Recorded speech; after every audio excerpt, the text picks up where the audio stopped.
వీళ్ళు ఎన్నెన్ని అన్న పసి పిల్లవాడు నవ్వాడు.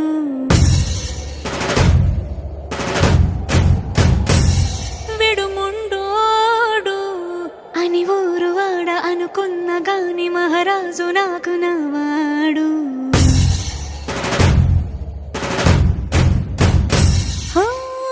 మాట పెడుసైనా మనసులో వెన్న రాయిలా ఉన్నవాడిలోన దేవుడెవరికి తెలుసును నాకన్నా. సూసేకి అగ్గిరవ్వ మాదిరే ఉంటాడు.